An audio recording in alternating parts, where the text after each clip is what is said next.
Hello friends, स्वागत है आपका एक और नई वीडियो में। तो आज की इस वीडियो में बात करेंगे निफ्टी और बैंक निफ्टी के बारे में कि दोनों का क्या सिनेरियो चल रहा है। और आज था वेडनेसडे और आज ही एक्सपायरी थी क्योंकि थर्सडे कल को छुट्टी है। और फ्राइडे की हम बात करेंगे कि उस टाइम कैसा सिनेरियो रह सकता है।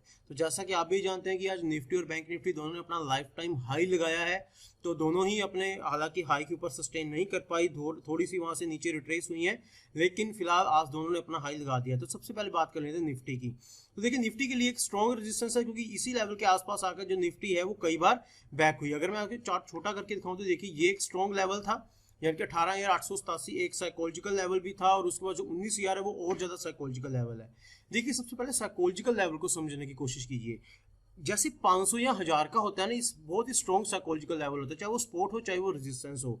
अब देखिए 18,000 का एग्जांपल लेते हैं हम। 18,000 हो, 18,100, 18,200, ये एक नॉर्मल रेंज है, एक नॉर्मल साइकोलॉजिकल लेवल होते हैं जो आसानी से टूट जाते हैं। लेकिन जब 18,000 से 18,500 की बात करें या फिर 18,500 से 19,000 की बात करें तो वो एक ज़्यादा साइकोलॉजिकल लेवल बन जाता है। क्यों? क्योंकि देखिए अभी तक हम काफ़ी टाइम से 18,000 से लेकर 19,000 के बीच में या 18,950 के बीच में काम करते रहे। अब नई यूनिट तैयार होगी 19,000 की। 19,000 के बीच में क्या क्या होगा, 19,000 से 20,000 जाने का या फिर 19,000 से 19,500 जाने का कैसा सफर रहेगा, इसमें क्या क्या चीजें आएंगी, ये बहुत चीजें मैटर करती हैं।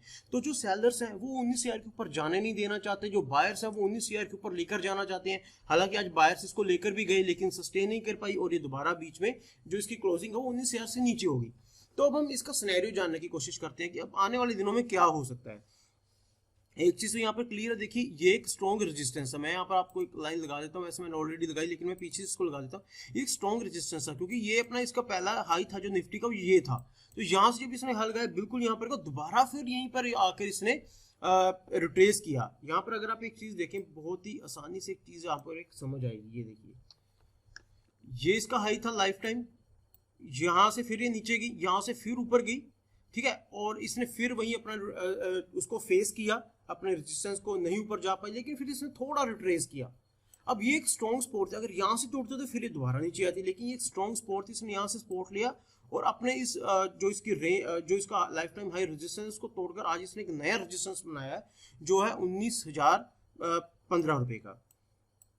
तो अब इसमें हमें करना क्या है, देखिए सबसे मेन बात इसकी ओपनिंग सबसे पहले इंपॉर्टेंट है। ओपनिंग देखिए इसकी हुई 18,908 के ऊपर, इसकी जो लास्ट डे की क्लोजिंग थी वो थी 18,817 के राउंड, ठीक है।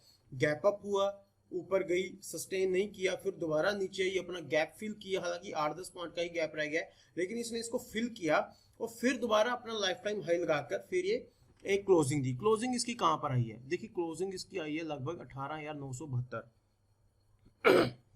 यानी कि 19,000 के नीचे।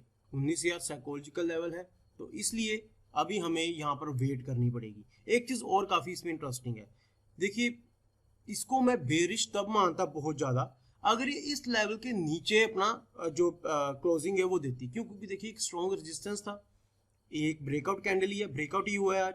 अगर इसके नीचे ये कहीं यहाँ पर क्लोजिंग देती तो मैं यहाँ पर शायद थोड़ा बेरिश होता और फिर मैं दोबारा भी नीचे आने की कोशिश करता। लेकिन इसने आज ये देखिए, अगर मैं इसका बताऊं तो इसकी जो क्लोजिंग थी 18,812 और इसकी जो क्लोजिंग है 18,972, यानी कि लगभग 160 पॉइंट ऊपर चलेगी मार्केट।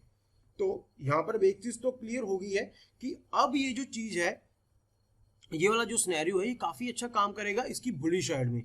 हो सकता है यहाँ से थोड़ा मार्केट ट्रेस करो और अब इसको जो स्ट्रॉन्ग रेजिस्टेंस अब इसको स्पॉट बनाने की तैयारी करे। हो सकता है फ्राइडे को मार्केट नीचे आ जाए, लेकिन मुझे ऐसा लगता है कि यहाँ पर वो स्पॉट बनाने की कोशिश करेगी और जब यहाँ से स्पॉट बनेगी फिर दोबारा अच्छा जाएगी।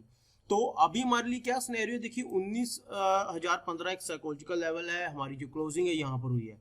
अब हमें बाइंग कहां पर करनी है, देखिए मैं अपना सिनेरियो बताता हूँ, हर किसी का अपना अपना सिनेरियो होता है। मेरी यहाँ पर क्या मेंटालिटी है, मैं 19,015 नहीं, मैं 19,000 कम से कम 30, 19,030 के ऊपर मैं बाइंग करना पसंद करूंगा इसमें। क्यों?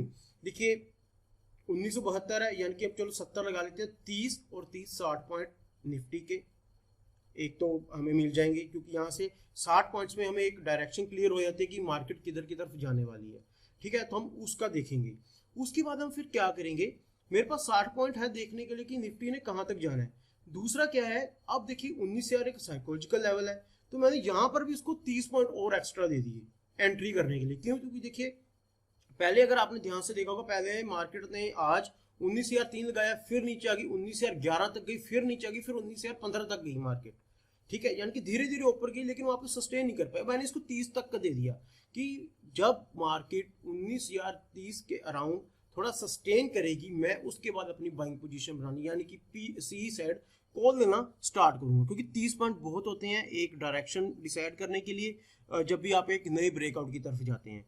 तो चलिए हम देख लेते हैं कि 19,030 के ऊपर जब मैंने बाइंग की तो उसके बाद के मेरे जो टारगेट क्या होंगे। उसके बाद के मेरे, क्योंकि मैं हमेशा छोटे टारगेट रखता हूँ, पहला टारगेट जो होगा मेरा 19,080 के अराउंड, और जो दूसरा टारगेट होगा वो मेरा लगभग होगा 19,120 के अराउंड।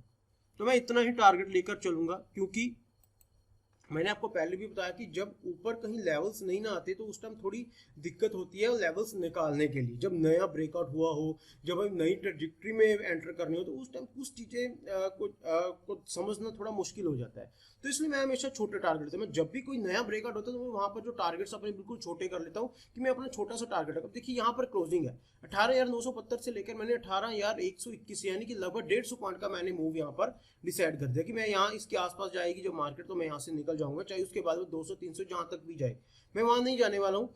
तो सिंपल, मैं आपको भी सिंपल समझा रहा हूँ कि जब तक ये जो कैंडल है मंडे संडे हो सॉरी फ्राइडे को, चाहे यहाँ पे ओपन हो, कहीं पे भी ओपन हो, चाहे वो यहाँ पे गैप अप आ जाए, लेकिन जब तक वो 1930 के ऊपर सस्टेन नहीं करेगी तब तक मैं एंटर नहीं होऊंगा। और उसके एंटर होने के बाद 1983 और 1921 तक का जो टारगेट है वो मैं देखने की कोशिश करूंगा। ये मेरा सिनेरियो है निफ्टी के लिए। तो बैंक निफ्टी के लिए क्या है, देखिए बैंक निफ्टी ने भी आज अपना लाइफ टाइम हाई लगाया, ये इसका स्ट्रॉन्ग रेजिस्टेंस था, यहाँ से मार्केट नीचे आई थी, फिर दोबारा ऊपर गई। और अगर आप देखें इसका जो क्लोजिंग थी, इसकी जो हाई था वो था 44,498 और इसका जो हाई था 44,508। बेशक 8-10 पॉइंट का सेम है, लेकिन आज बैंक निफ्टी ने हाई तो लगा दिया, लेकिन सेम सिनेरियो निफ्टी जैसे ही रहा, ये सस्टेन नहीं कर पाई। तो अब इसमें क्या है, देखिए 508 इसका आज हाई है, ठीक है, और इसकी क्लोजिंग कहां पर है, क्लोजिंग है 44,327 के पास। तो अब देखिए एक चीज बहुत ही क्लियर है, अब मैं यहाँ पर कब तक बुलिश नहीं होऊंगा, जब तक अब ये अपना जो इसका आज का हाई है 15,508, लेकिन मैं यहाँ पर भी इसको 30 से 40 पॉइंट दूंगा, तो मैं 15,540 के बाद इसमें बुलिश होना स्टार्ट होगा। बीरिश कब हो जाऊंगा मैं, सिंपली ये इस लेवल के पीछे बीरिश हो जाऊंगा 44,158 के बाद। 44,158 आ गया तो नीचे का टारगेट काफी सारे खुल जाएंगे।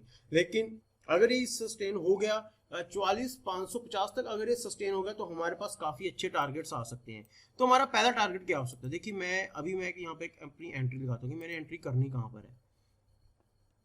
तो यहाँ पर मैं एक चीज डिसाइड कर लेता हूँ कि मेरी एंट्री लगभग होगी, मेरी एंट्री लगभग होने वाली है 550 के अराउंड, इसके ऊपर ही मेरी एंट्री होगी।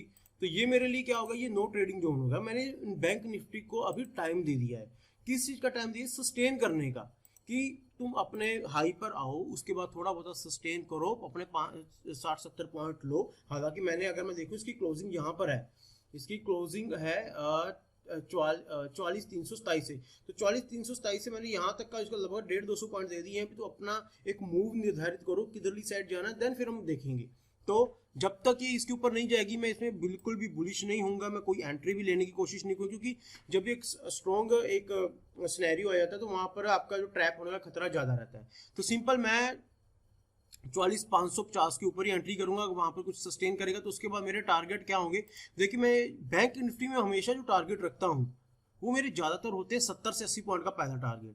तो 50 है तो मैं इसका एक बार करूंगा, ये था 44,500, तो 44,620, और 44,620 के बाद मेरा जो नेक्स्ट टारगेट आएगा वो आएगा 44,680 के अराउंड।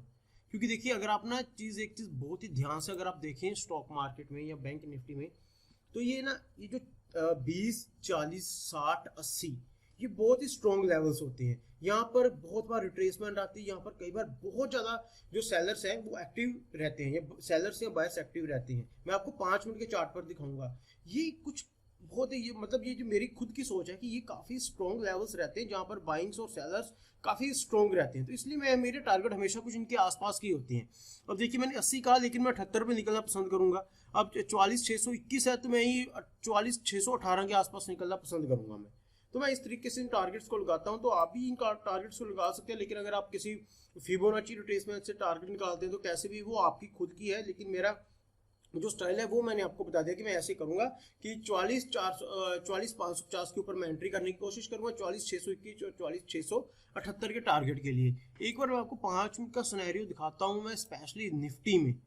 तो बहुत बार ऐसे हुआ है, शायद अभी मैं आपको दिखा ना पाऊं, लेकिन ऐसा कई बार। ये देखिए अभी यहाँ पर 720 के पास देखिए, अगर आप ध्यान से देखिए उसके पास ही कितनी बार मार्केट यहाँ पर रुकती रही है। ठीक है, तो ये काफी अजीब से लेवल है जो मतलब मैं हमेशा इनको देखता हूं। अब यहाँ पर ये देख लीजिए, यहाँ पर ये बिल्कुल एग्जैक्टली जो 17,880 उसके नीचे जाने नहीं दे रहा था, जब गया तो फिर एकदम से ऊपर उठ गया।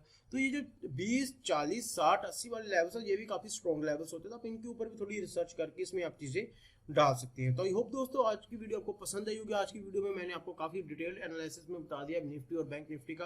तो आई होप दोस्तों आज की वीडियो पसंद आई होगी। अगर आपको वीडियो पसंद है तो मेरे चैनल को जरूर सब्सक्राइब कीजिए, वीडियोस को कमेंट लाइक शेयर जरूर किया कीजिए, जिसमें थोड़ा मोटिवेशन मिलता रहेगा। और आने वाले टाइम में मैं आपके लिए और भी अच्छी वीडियोस लेकर आता रहूंगा। तो चलिए दोस्तों, मिलते हैं हम अगली वीडियो में।